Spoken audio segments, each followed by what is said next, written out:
So I thought I'd show you the gaming peripherals that I've been using lately, namely the keyboard, mouse, and headphone combo, because I think I have a pretty unique setup that not a lot of people use. Just a bit of background if you've never seen my channel before, I normally make videos about how to improve the production value of your Twitch streams, so I don't really play a lot of games on stream, but off stream, I play a lot of Apex.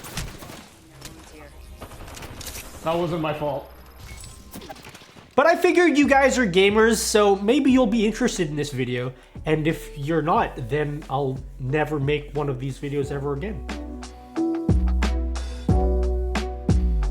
Today's video is sponsored by Skillshare. Skillshare is an online learning community with thousands of videos ranging from film and video all the way down to just being more productive. Running this YouTube channel has taken me a lot of work, and every time I've got some downtime, I'm constantly thinking about ways that I can be more productive and streamline my workflow. One of the classes I've been watching lately is Productivity for Creatives: Build a System That Brings Out Your Best by Thomas Frank. That's a really long name, but I nailed it. And he shows how he organizes and lays out his physical work environment to get rid of any friction or roadblocks to his creative process. And that inspired me. So much so that I built out a dedicated set just for recording YouTube videos that has my camera permanently mounted, my lighting, my microphone, so that anytime I want to make a YouTube video, I just sit down and start recording. And that's been so good for me because I don't have to waste time setting up my cameras or my lighting because they're always set up. I just sit down and start recording. Took me like 2 seconds to set up this video. So if you'd like to try out that class or any of the classes in Skillshare, check out the link down below, and the first 1,000 of you will get a free 1-month trial of their premium membership.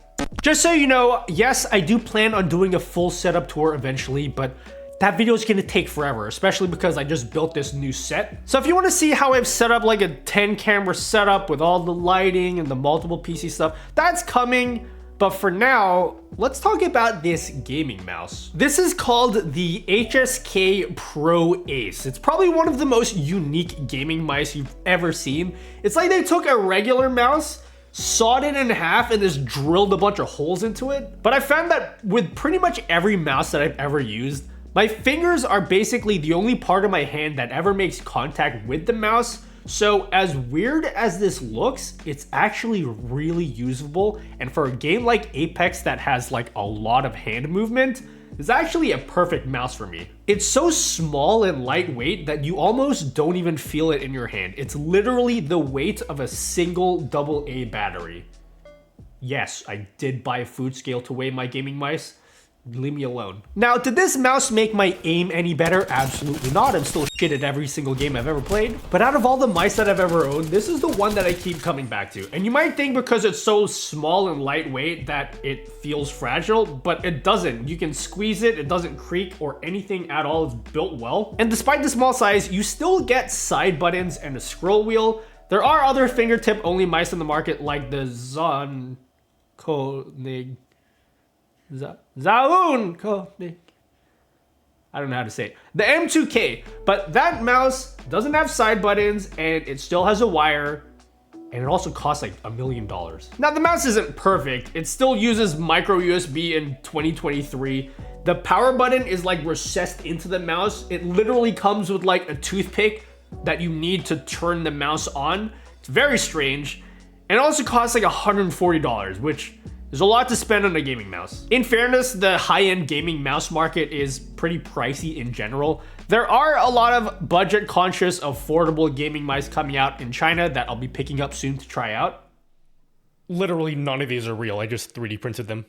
But as of right now, yeah, this is what I'm rolling with. Now the headphones I use, this one is a strange one. Now lately I've been trying out a bunch of different IEMs. I basically abandoned full-size headphones entirely because there are so many affordable IEMs coming out that sound amazing, and they cost like $15 to $20, shipping included. And most of them are probably gonna sound better than the gaming headphones that you might already be using right now. And I've tried like 20 pairs of IEMs, but the ones I keep coming back to are these. These are called the KZ-VXS. You can get these for like 50 bucks in AliExpress, and what I love about these is that they're fully wireless. A lot of the times in my stream, people ask me how I'm able to hear anything without headphones, like am I using speakers? And then I turn my head and I'm like, nope, headphones are right here. Guys, you don't know freedom until you've gone to the bathroom, taken a massive shit, come back without ever taking your headphones off. These to me were a game changer, and they're super comfortable as well. I've worn these for like 4 hours at a time without it ever getting uncomfortable, and the only reason why I had to take it out was because the battery died and I had to put it back in the case. But what about the gaming performance? What is the latency like? Well, these come with a high performance mode, so you just triple tap on one of the headphones and it enables high performance mode. High performance mode.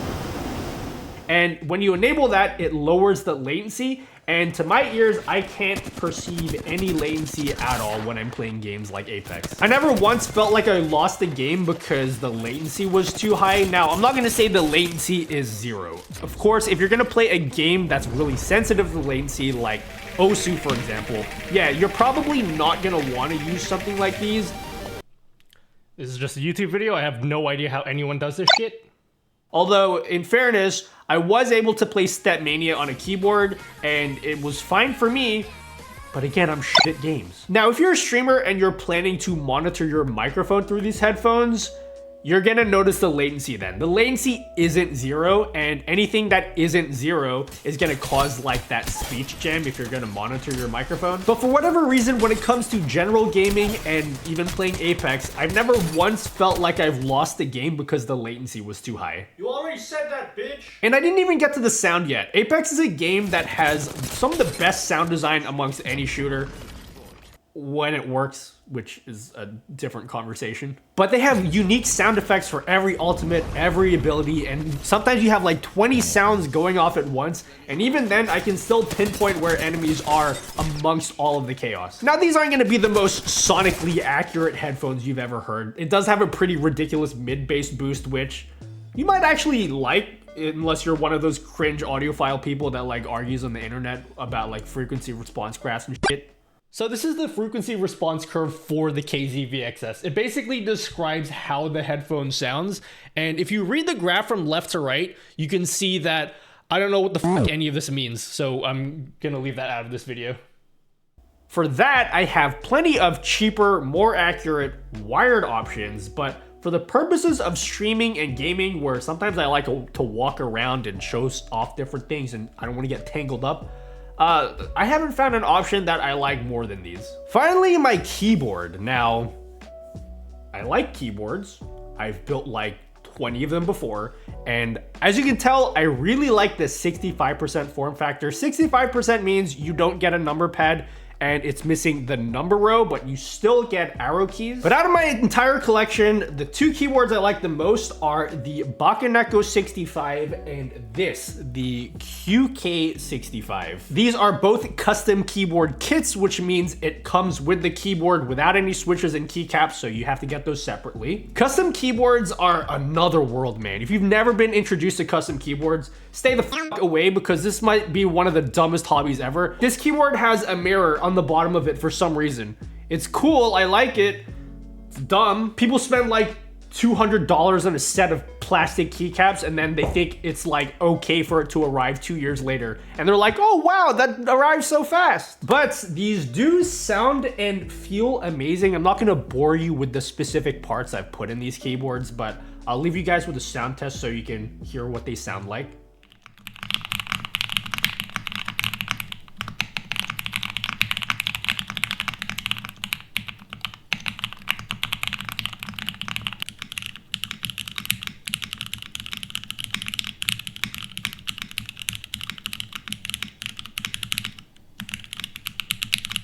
Most of the time, you'll probably see me using the QK65, mostly because it's fully wireless and the Bakeneko isn't. But the Bakeneko, probably my favorite keyboard I own, simply because of how it looks and how it sounds.